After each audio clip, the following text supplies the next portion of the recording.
She's Soft Sometimes is the title of my book review. I'll be giving an oral book review on Maurice Condi's Victoire, My Mother's Mother. Just to give you a brief summary of what I'll talk to you about, I'll start with a summary of the story and then give a description of Victoire's relationship with Janine, Anne-Marie Walberg, Boniface Walberg, and her grandma, because I feel those are all important relationships in the story. I then will be talking mainly about racial slavery, but a little bit about French colonialism, since they both go hand in hand. Then I'll talk about what I learned, those being a little something about community and image in the Creole culture.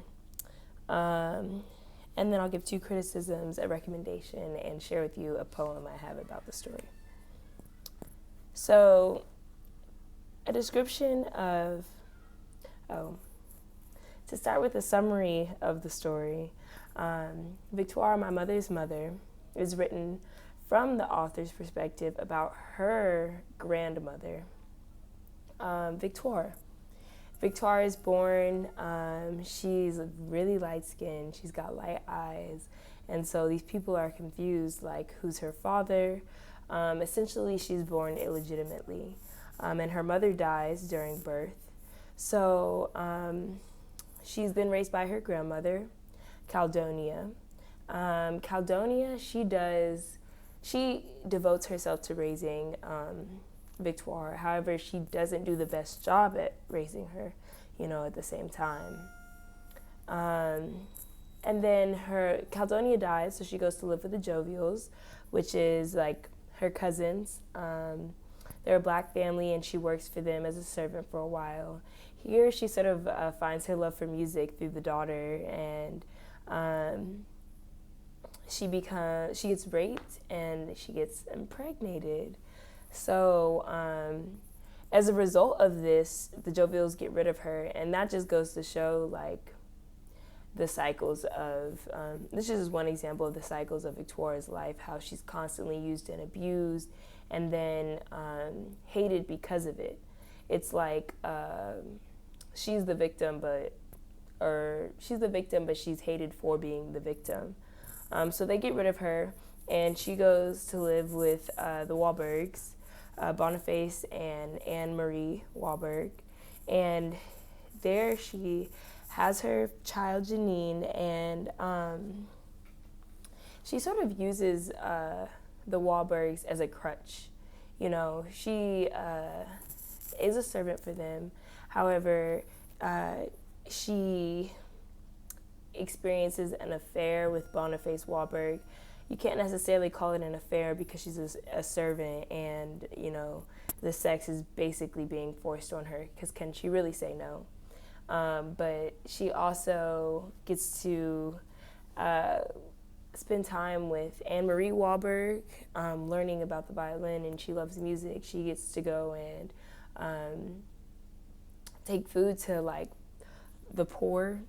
But even they don't really like her because of her image. Like, they see her and they automatically don't like her, but they love Anne-Marie Walberg.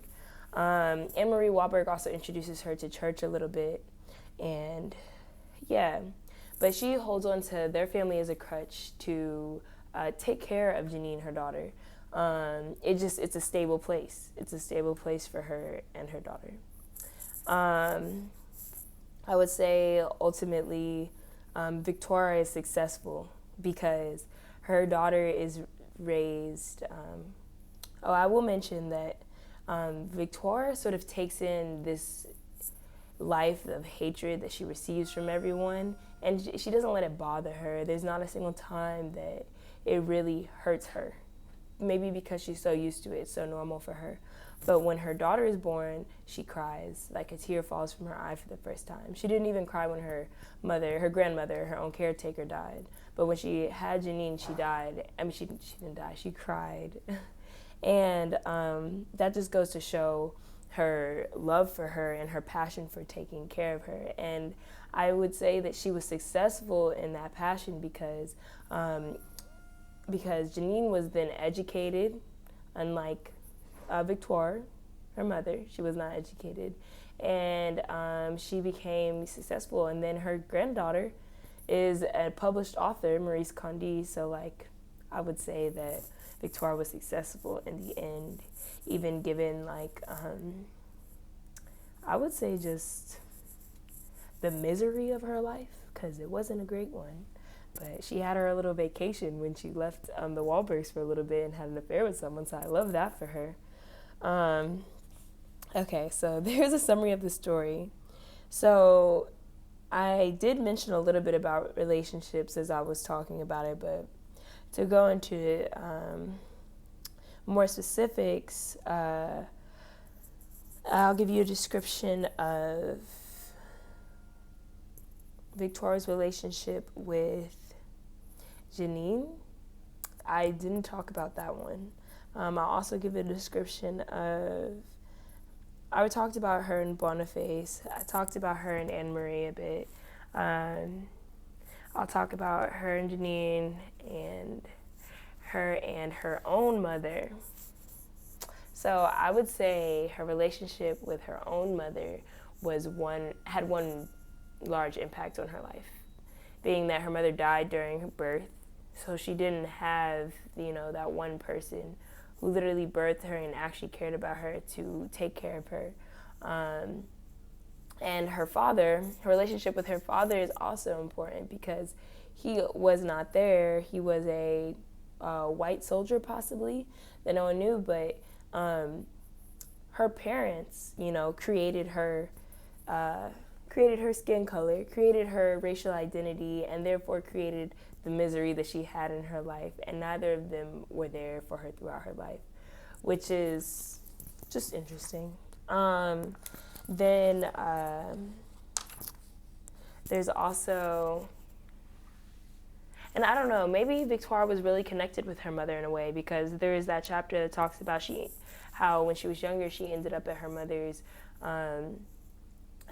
graveyard by the water, and like she hadn't known how to get there or anything like that. So, maybe she's really connected to her in some way. I think this book has it clearly has a strong, prevalent theme of like a matriarchy. It's literally called My Mother's Mother, but you see that being played out throughout there. Then there's the relationship between Victoire and Janine, and I would say that relationship hurts my heart. It's so sad because Victoire cried at Janine's birth.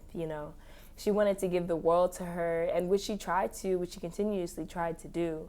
But Janine sort of treated her how the rest of the world treated her.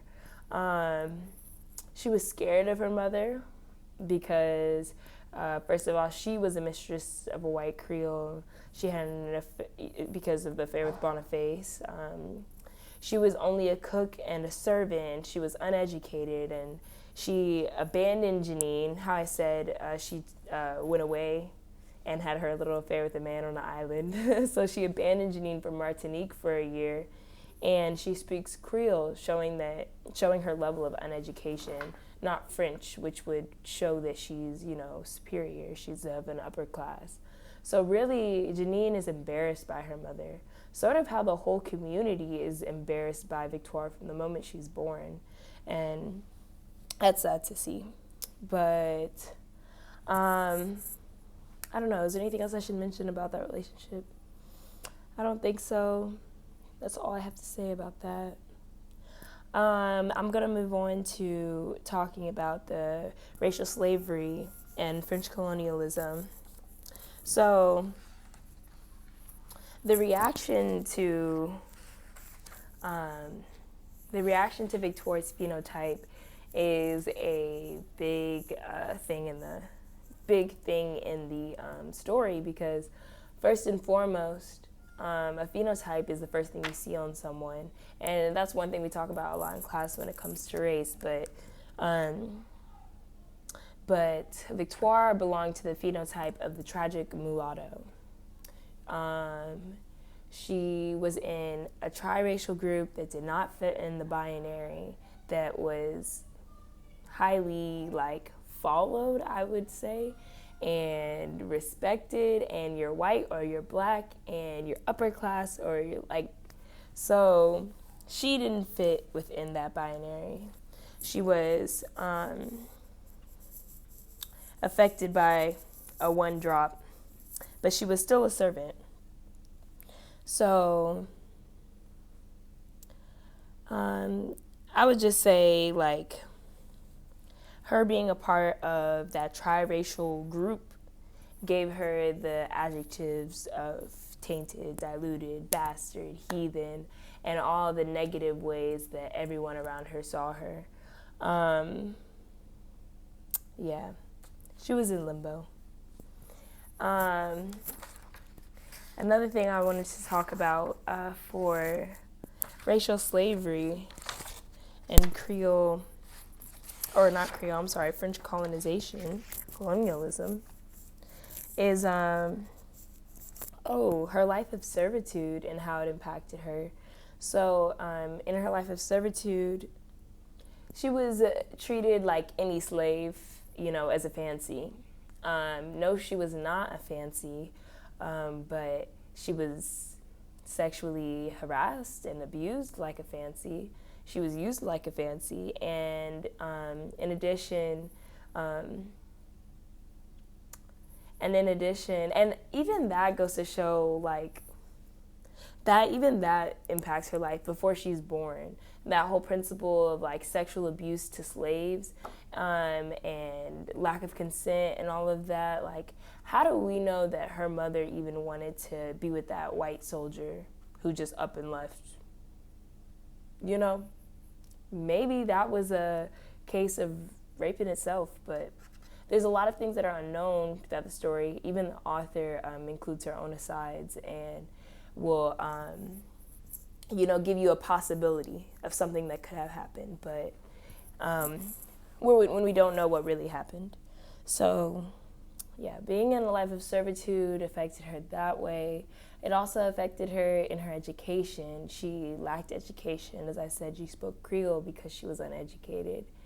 And that really disabled her from what she could try and do in life, So when she moved to be with the Wahlbergs, and when she moved to be with the Wahlbergs and when she had Janine, like, that's the first time you see a purpose in her life, because before then she can't really do anything besides listen to the beautiful music they play her and enjoy that, because she likes to be enriched. She likes music and serve the people who she served. That's all her life really was until she had her daughter, and that gave her purpose. But she didn't have education in her life to give her purpose.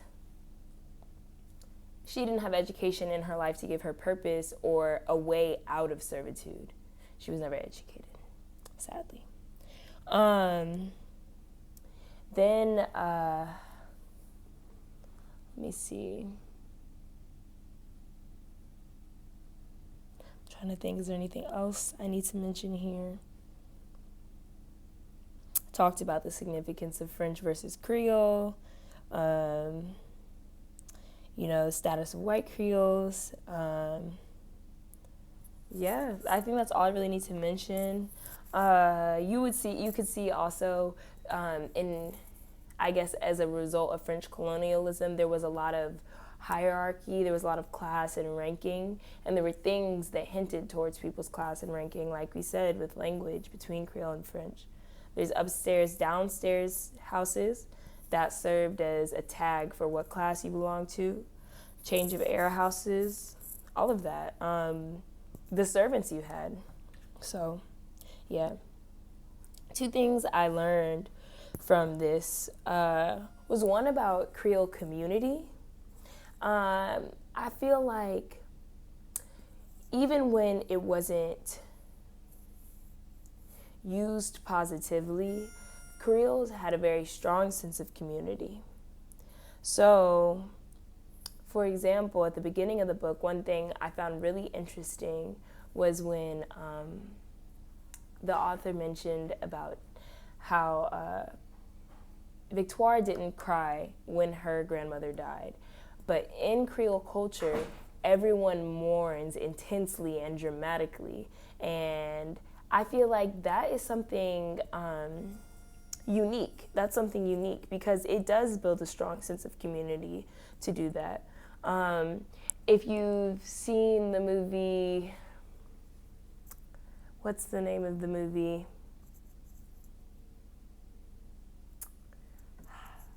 I want to know the name of the movie. I forget the name of the movie at this moment in time, but there's a movie where it's really creepy. It's like a cult-like thing, and they all experience the emotions together. So when someone dies, everyone will get together and just cry and make a scene and be horrific about it. And they do it with other things as well, like they do it with sex. And if someone's having sex, they all make the noises around them. Like, it's a very community building sort of thing. So that's what I noticed with that. I thought it was really cool for Creoles to do that. And then another thing I learned about Creole culture was how important image was. And that makes a lot of sense, being that when it comes to Creoles, identity is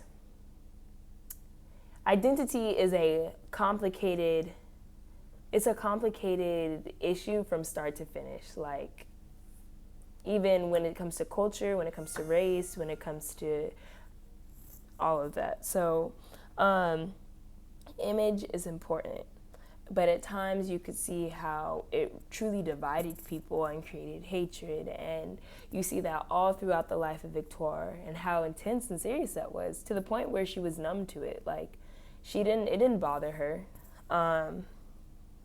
But all of that is only due to the context of Creole history, so it makes sense, but it's interesting to see play out in someone's life by reading her narrative.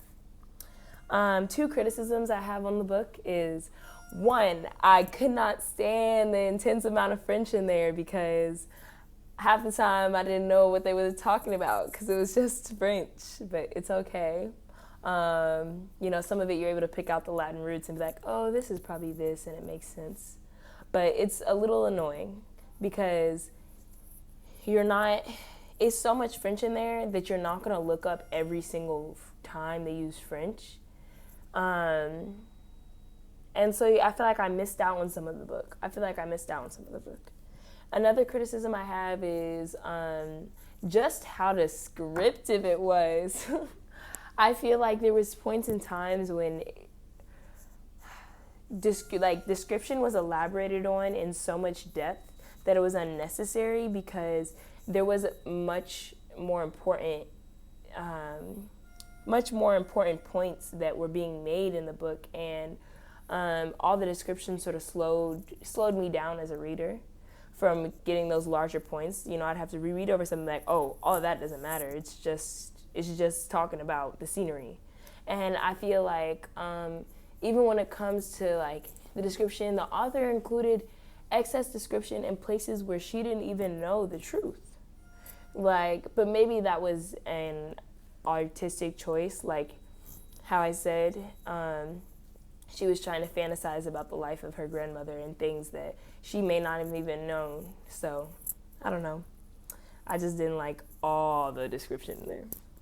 And then my recommendation about this book, I would give it a 8.5 out of 10, maybe 9 out of 10. It's only my 2 criticisms that hold me back from giving it a 10 out of 10. The book is amazing, and it includes a lot of perspective. It includes a lot of perspective, given that it's written about someone who's passionate about figuring out about their past and their history and the culture. So she includes her own perspective. She writes it to include as much perspective of her grandmother, and then you get perspective from everyone who interacts with her grandmother as well. So that's really cool. Lastly, I have a poem. And here is my poem. She's soft sometimes. She endures the long days of endless work. She endures the harsh tongues of her community. She continues on from her mother's death with nothing but a deep breath. She is relieved by the beautiful lullaby of music. They only see her as a heathen, but they don't know she's soft sometimes too. She leaves all she's known while her friend cries. She leaves with no care to even say goodbye. She starts anew, but is still ridiculed. She gives birth to a beautiful girl, not wanting to expose this infant to the evil of the world. Her first tear ever rolls down her face, knowing that she can't save her daughter from this wretched place. And now, at the sight of this beautiful baby, she knows she's soft sometimes too. But she will try hard and unrelenting to protect her all the way through. Thank you.